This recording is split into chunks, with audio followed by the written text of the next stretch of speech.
We're going to revisit limits. But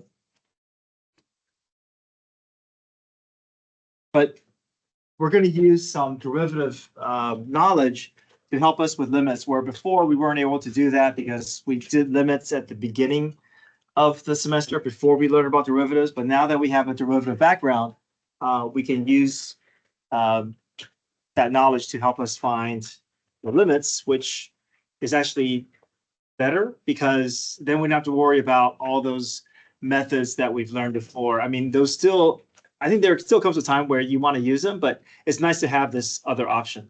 Remember, with all the factoring, reducing, the conjugate reducing, and then the complex fraction reducing. Now we have another option when we're finding a limit. So when evaluating limits, direct substitution is always our first step. Okay, that is always if we're evaluating a real number. Okay. So direct substitution for this expression, what's our limit going to be?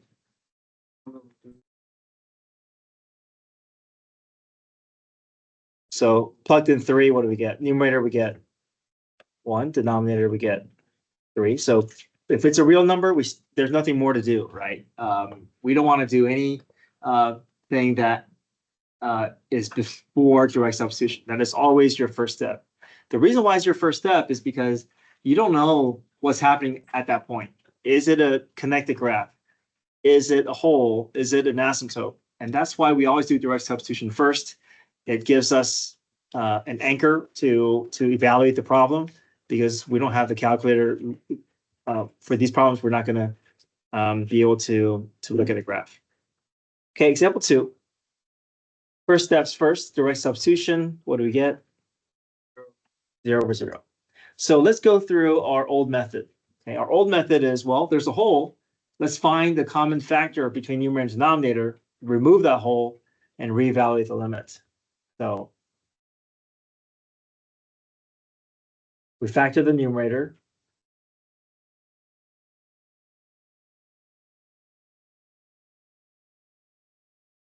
We see that the x minus 2 is the culprit. It's what's causing that 0 over 0. Cancel that out. We reevaluate our limit. What's our limit going to be? -3. Okay. So that's the method that we learned when we were going through our limits unit. Now,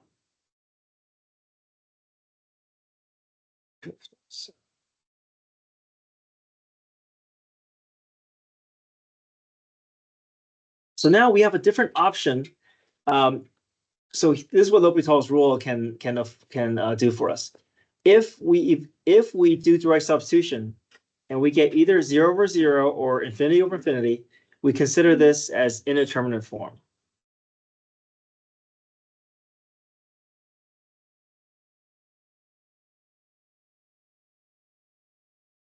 Indeterminate form indicates that the point doesn't exist, but we're unresolved in terms of finding the limit.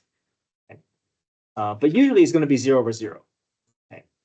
L'Hopital's rule allows us to apply the following. The limit as x approaches a of f over g is simply f prime of a over g prime of a. So as long as our direct substitution can give us either a 0 over 0 or infinity over infinity, we can always do this, which for many of us is going to feel a lot faster, a lot more convenient than having to go through a whole algebraic process of trying to find the hole and removing it. So I want to convince you that it does work for example 1. So let's go back to number 1 here. We were able to convince ourselves that this is an indeterminate form. So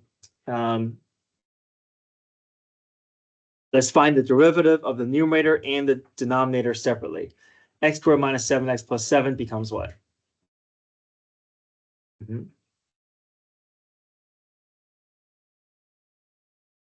Denominator, x minus 2 becomes what? 1. reevaluate. What do we get? Numerator, we get -3. Denominator is 1. We get the same answer, same as if we were going through our factoring process. Right?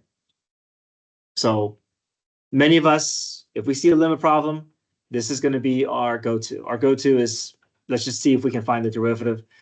But always don't skip the step, okay? Because if you start doing L'Hopital's rule before you confirm 0/0, then you may be evaluating a limit that already exists, right?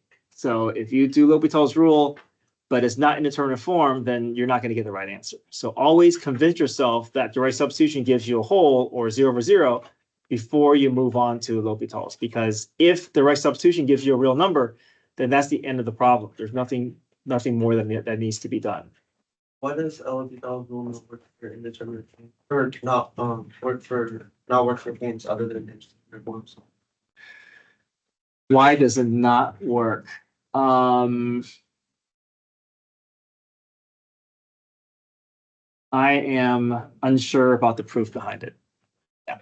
But we just know that we always, if we want to find a limit, direct substitution is always our first step.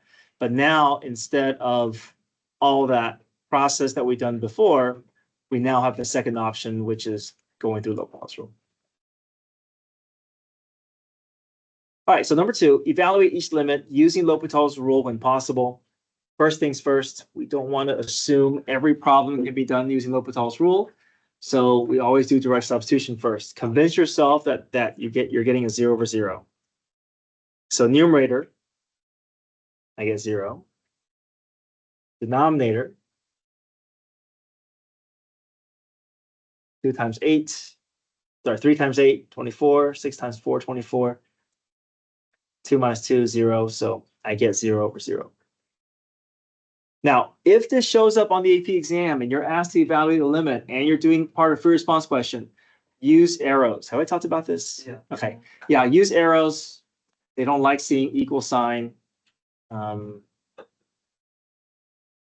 mean, I'm not going to count points off, but just giving you a heads up. So let's, this condition is right for us to do L'Hopital's rule. So take the derivative of the numerator, take the derivative of the denominator, and then reevaluate your limit.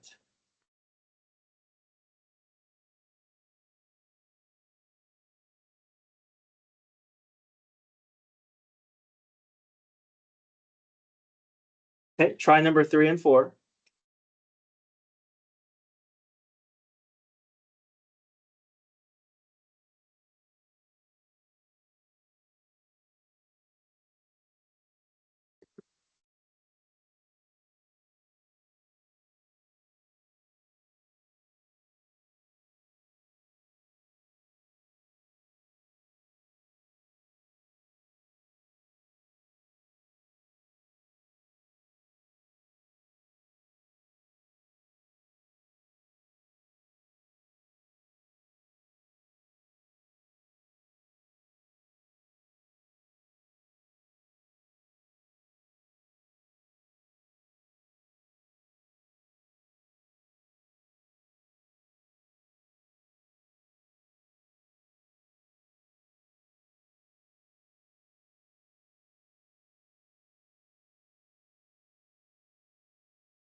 Okay, so number 3. We direct substitution gave us 0/0, so that gave us the green light to do L'Hopital's rule. Derivative of sine 6x is sine of u becomes cosine of u times u prime. X becomes 1. Reevaluate our limit. We get 6 cosine of 0, which is cosine of 0 is 1. So 1 times 6 is 6. 6 times 1 equals 6. Number 4, direct substitution gave us 0/0. We can do L'Hopital's rule there as well.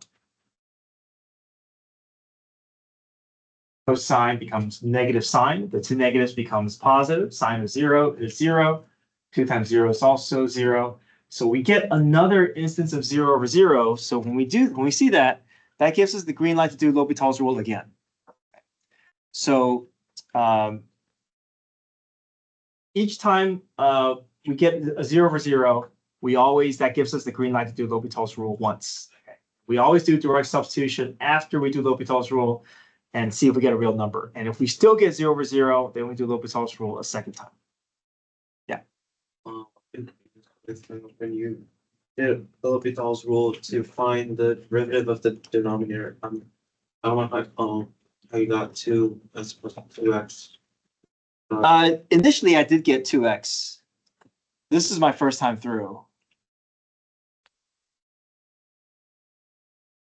And then I did direct substitution there, and I got 0/0.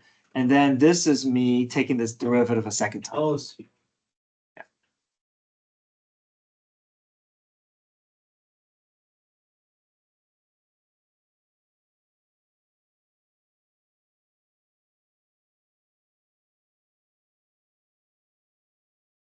Okay, number 5. This is a little bit different because it's approaching infinity. But if we do direct substitution, we'll get infinity over infinity. Okay. We can do L'Hopital's rule here.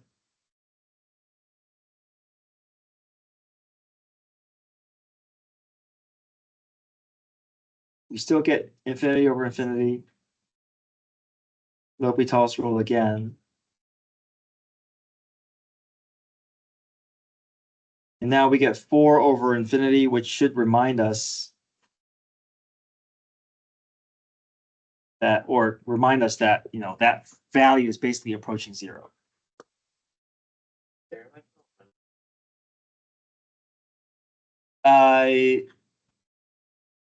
As long as you keep getting 0/0 each time you do L'Hopital's rule, that gives you another green light to do it once.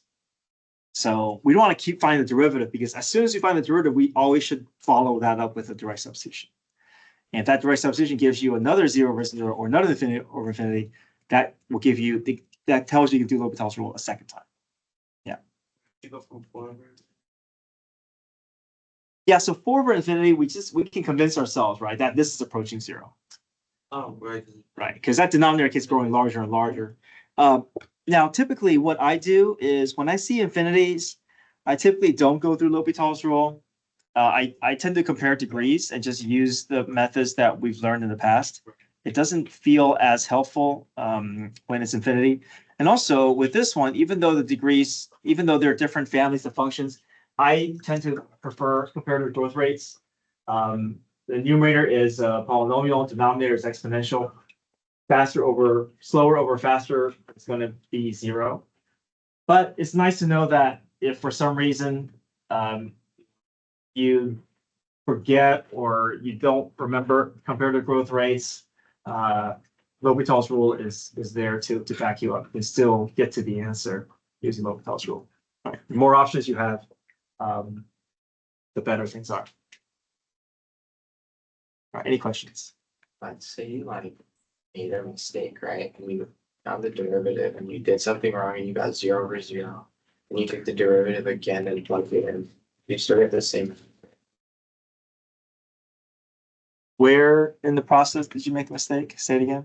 Let's say you made a mistake and just some calculation error. Okay. You take the derivative and when you're plugging it in, you get 0/0 again. So what happens is, Oh, so you're saying that instead of 0/0, you shouldn't have gone like a 1/3, and you took the derivative again. no, that won't produce the right answer, because the right answer should have been 1/3. If you find the derivative again, you're going to get a different value. But I mean, if you show all your work, I'll give you partial credit, because I would see that you try to get down to a real number, but for some reason you got 0 over 0, and that was the reason you did L'Hopital's rule again. One thing that we want to make sure that we understand is that L'Hopital's rule is not a replacement for quotient rule. Okay, we can't just do, oh, now that I can just do derivative of numerator and denominator separately and find, that is for limits, but that's not for derivatives. So if you look at number 6 here, number 6 and 3 are different, even though they're both sine of 6x over x. Number 3 is asking for the limit. Number 6 is asking for the derivative. So if we were asked for the derivative, you still got to go through quotient rule, right? So they're not the same thing. Okay? One doesn't replace the other. Okay? It depends on what you're asking to do.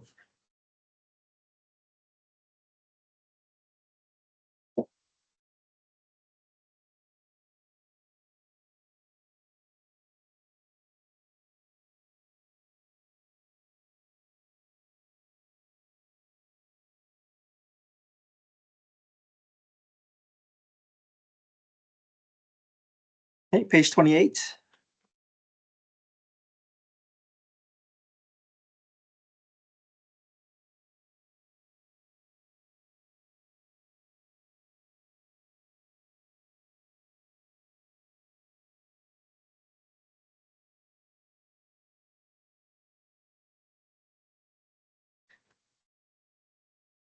Try 1 through 5. This should go quickly. But remember, every limit problem requires direct substitution as your first step. So if you don't show me that 0 over 0, even if you get the right answer, you may get a point taken off, because I need to see that direct substitution. That's always the first step for every limit problem, assuming that you're approaching a real number. So show me that 0 over 0 before you go any further into the problem.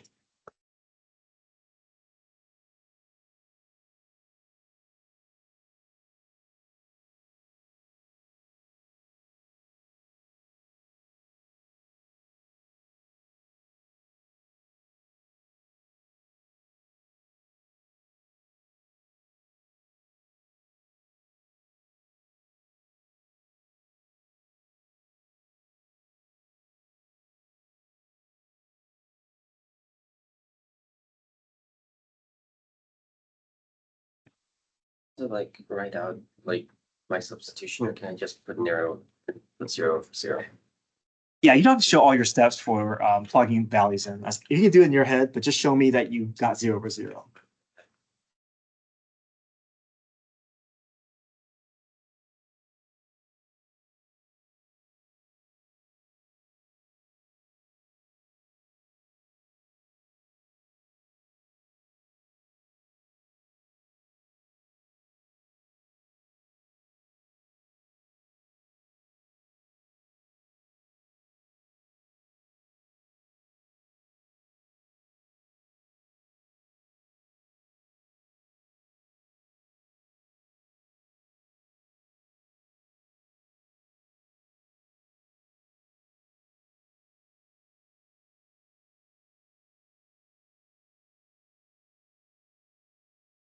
After you get done with 1 through 5, we're going to skip down to 17.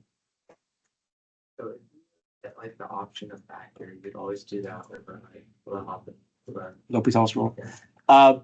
If there's an option for factoring, now you have two options ahead in front of you. You can either go through factoring method, or you can go through L'Hopital's rule, and you get to pick and choose. Assuming that it's factorable. L'Hopital's rule is nice because it can handle a wider range of problem than what we learned first unit. Yeah, like if you have If something was like in function notation, then you really can't factor and reduce, right? So also like if you have a comically large polynomial. yeah, that's true. Typically on your BC exam, you're probably not going to do a whole lot of you're probably going to just rely on L'Hopital's rule more often than other things. Okay, so this is meant to be like almost a replacement for what we learned. It really is. Yeah, it's going to feel like that. It's going to feel like that. I mean, I think there are going to be maybe some cases where you would rather go through conjugate method rather than L'Hopital's rule, because you don't want to go through a whole messy series of chain rule. But more often than not, this is gonna feel like a replacement for what we learned first semester. Okay, are we good? 135. Okay, 17. This is really how College Board may ask you or may involve L'Hopital's rule in like more like a free response type question. Okay. So let's look at 17.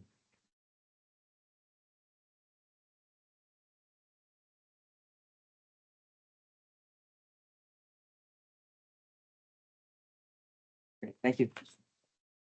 And I'm sorry I did not provide enough room for part C. Really should be putting on a separate page there, but yeah, we'll do A and B first.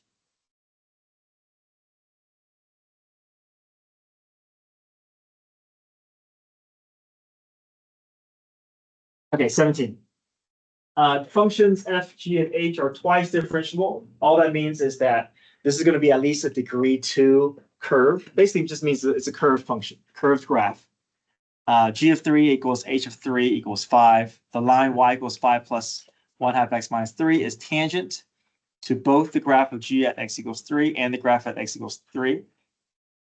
The graph of h at x equals 3. Find h prime of 3. So we want to find the slope of the curve. The slope of the curve is going to share the slope of the line because they're tangent. So h prime of 3 will just be what? What's the slope of our line? 1/2. Yep. Part B, let a be the function a of x equals 2x cubed h of x. Write an expression for a prime of x. What do we have to go through to find the derivative? Product rule, yeah.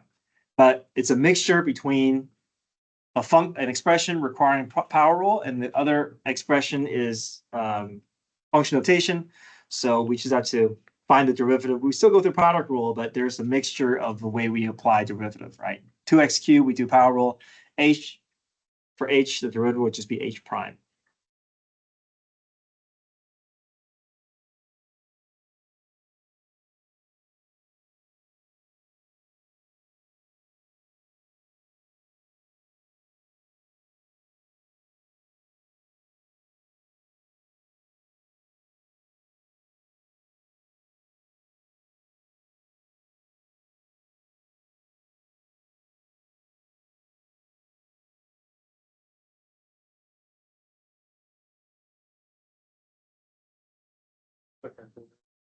Yes, you can.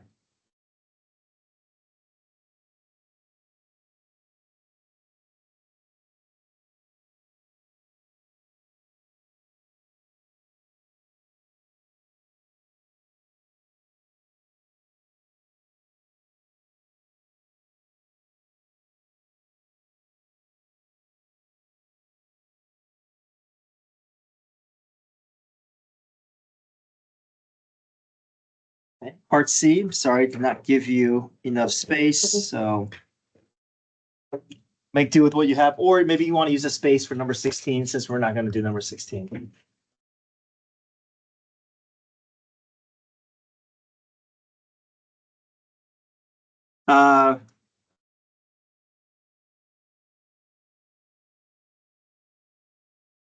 And these are more straightforward. Yeah, it's just L'Hopital's rule. I just want to go through what I feel is more useful for us.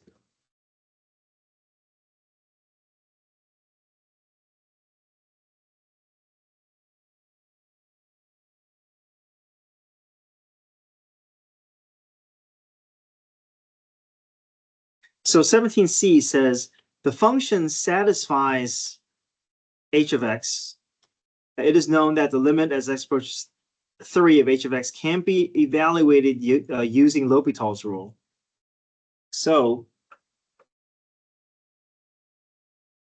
we know that this will fulfill L'Hopital's rule, which means that if we were to plug 3 in, I should be getting 0 over 0, and I'm able to do L'Hopital's rule. So they're telling us that it's going to fulfill this process. We just have to kind of work backwards and figure out some of the pieces later. So they're telling us it fulfills it. So we know that direct substitution must give us 0 over 0. And then L'Hopital's rule would be what? X squared minus 9 would be. And what's needed if I want to find the derivative of 1 minus f of x cubed? Chain rule, yep. So we got to do outside, inside portion here.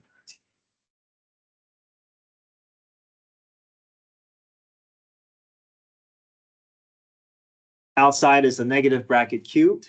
Inside is the f of x. So derivative is negative 3 bracket squared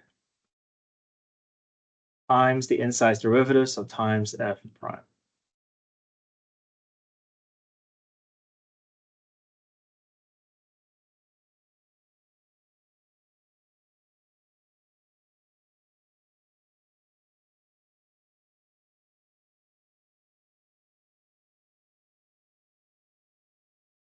Show the work that leads to see. Find f of 3 and f prime of 3. Show the work that leads to your answer.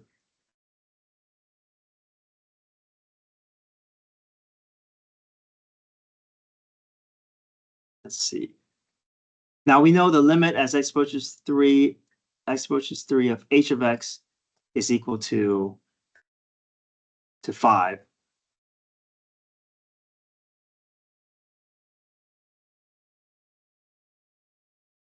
But I also know that this is equal to 0, right? So we're using a couple of clues here to kind of piece this together.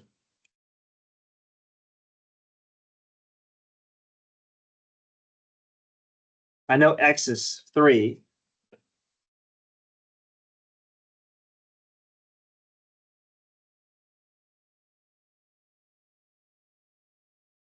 Add 1 to both sides, cube root everything. So f of 3 is equal to 1. So that's the piece of the puzzle that we need.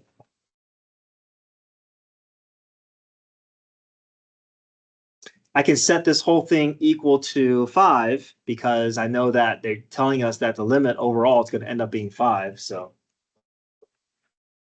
I'll replace 3 along the way as well.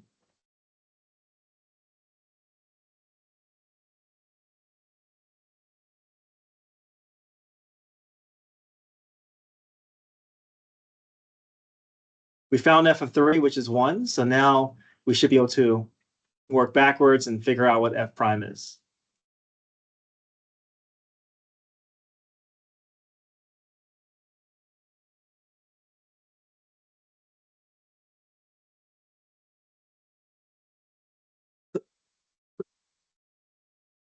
Cross multiply.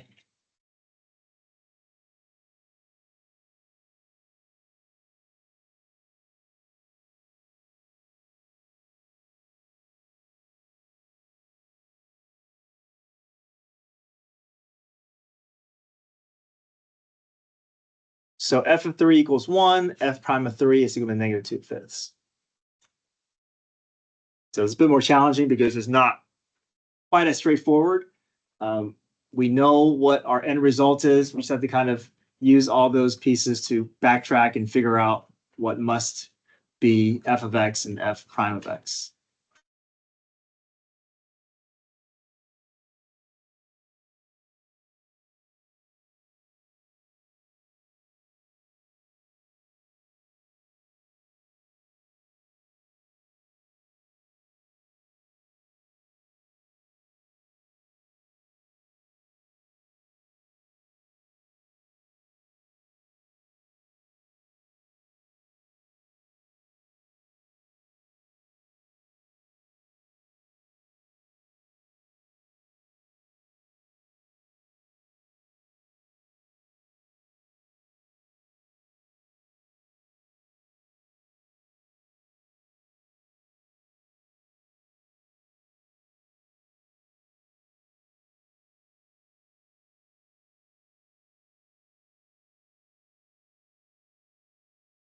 Air it again. Air it again. No, air it again. Air it again. That's how you observe. I love air it again. Turkey, Fridays, Iran. I want to run to Iran so I can see the side. Okay, let me do a particle motion problem with you. This is going to be on your quiz review. On Monday? Which is on Monday, yeah. Yeah. Does everyone pick up the quiz review at the? Okay, so I want to go to page 2.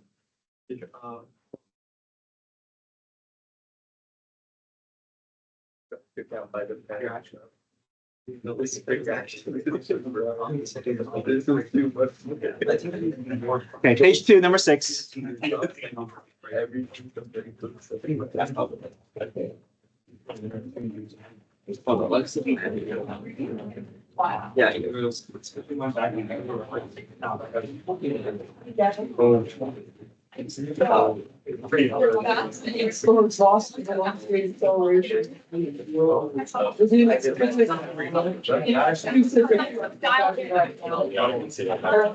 Okay, so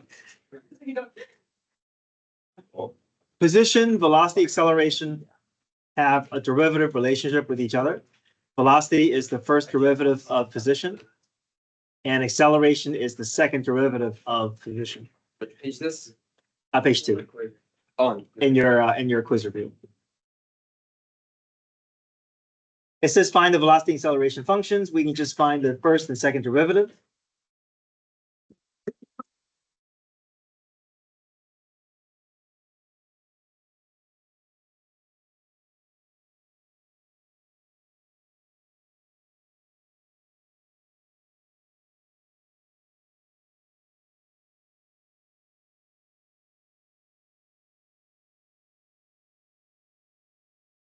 So what is the velocity at 2 seconds? We can just plug 2 into our velocity function.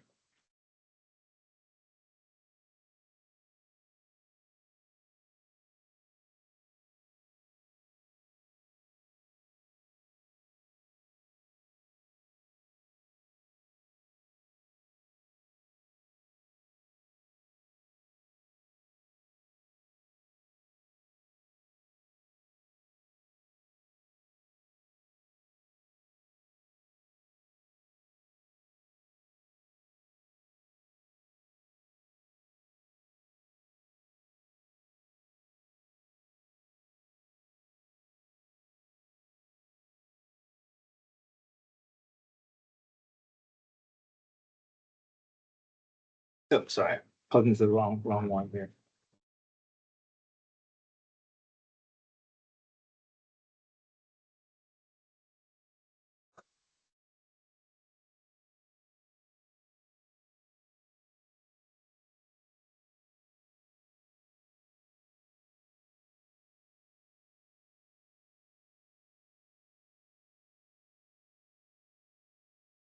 Part C, what is the acceleration at 4 seconds?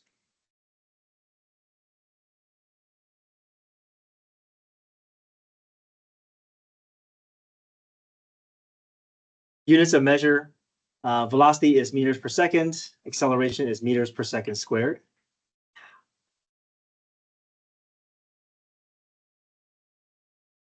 At what times does the particle change direction? So in order for a particle to change direction, it's got to, for a moment, it's got to do what? It's got to stop. Yeah. So those are going to be our critical points. We're going to first find when the particle is going to stop, and then we can figure out the regions where the particle is moving. Okay. So set your velocity equal to 0.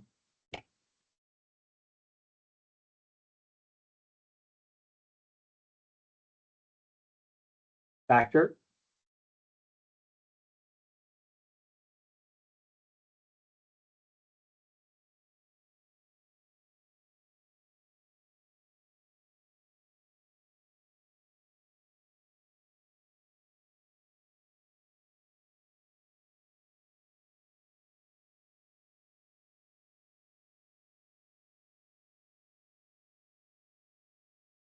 -1 is going to be outside of our interval because, or outside of our domain, since this t is greater than or equal to 0 seconds. So if you create your velocity sign line, only 0 and 3 will, we want to include 0 because that is a beginning starting point of our sign line.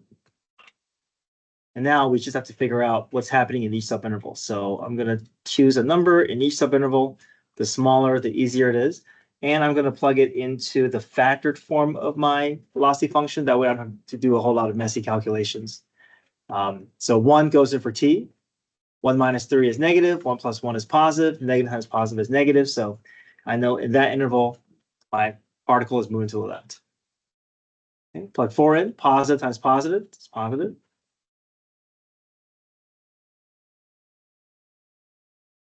So we can definitely tell that this particle is going to change direction at t equals 3 because it's moving left, it's stopping, and then it's turning to moving to the right.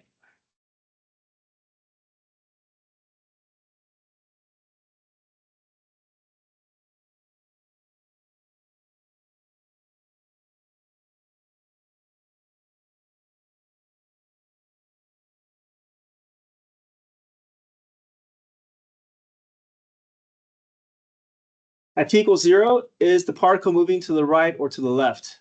Let's just find the velocity at 0, right? It's either going to be negative, 0, or positive. Negative would mean moving left. 0 would mean not moving. And then positive would mean moving to the right. So v of 0. I get 0 minus 9. So -9 tells me that my particle is moving left.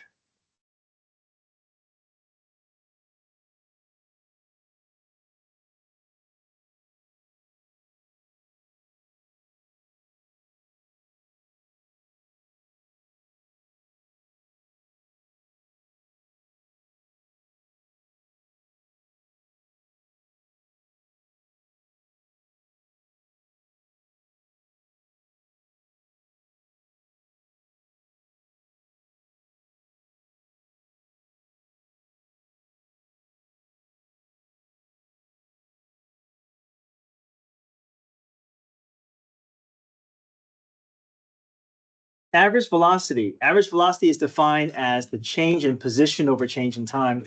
We don't want to touch the velocity function when average velocity is asked, even though it's tempting to because you see the word velocity. It's just change in position over the change in time.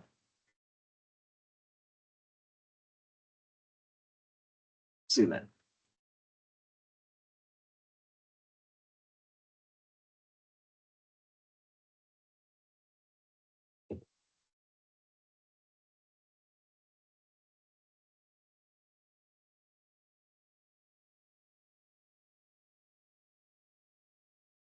So understand the definition that is appropriate for average velocity.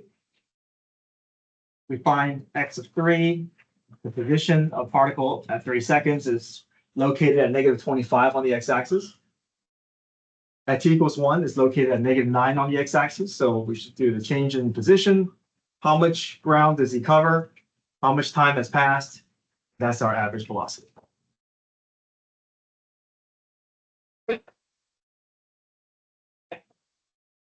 Thanks.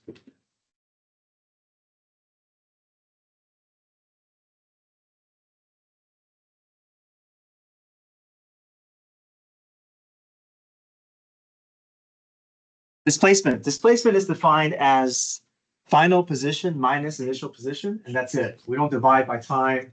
It is just how far is this particle between its first and ending point.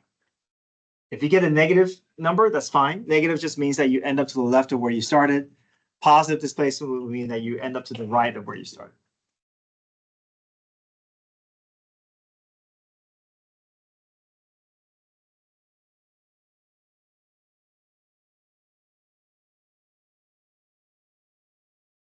Okay, displacement and distance are very similar, but total distance feels a little bit different, especially if there's a change in direction. If there's a change in direction, your distance will be longer than displacement because you're counting all the steps that you're taking between your points.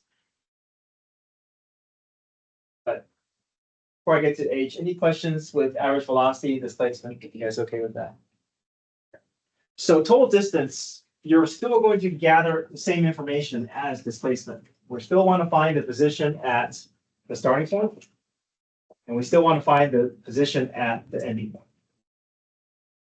But is there a change in direction between 1 and 4?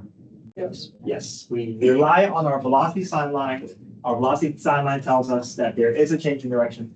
If there is no change in direction, then your displacement and your distance will be the exact same, except you'll get a positive number for distance. So x of 3, we need to find the location at x of 3. So x of 1 is -9. X of 3, all this is in your calculator here, -25. And then x of 4 is -18. So the way that is a kind of a visual connection with distance. I see some students try to add these numbers up and that kind of messes with their answer. Imagine you're on the number line and you're just walking between these locations on the number line. Every step you take will take you to the next integer. So imagine you're starting at -9 on the x-axis and you're walking all the way over to -25. And then from -25, you're walking back to -18.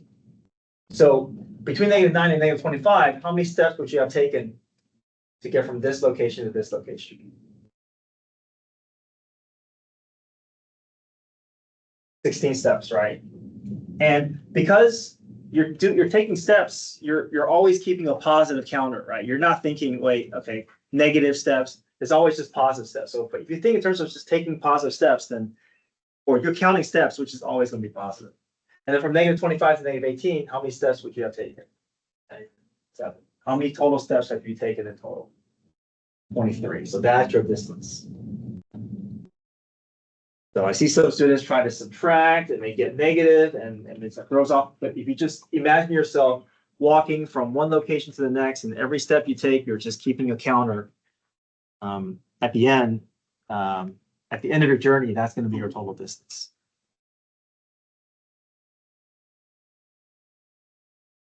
Okay, check your calendar for your homework. Tomorrow, we'll just continue with our quiz review. Friday, we need to start a new topic, but we can still save a little bit of time for review. Tomorrow morning, I'll have a help session. And then Monday morning, help session as well. I can get your phones. Yeah, I've just been like super swamped, and I know I was supposed to make up the quiz last Friday, but can I make it up tomorrow morning? Sure. Okay. I don't know. Oh, yeah, sorry. Oh, yeah. Hey, no, that's not. That sounds way said that you like. I got you.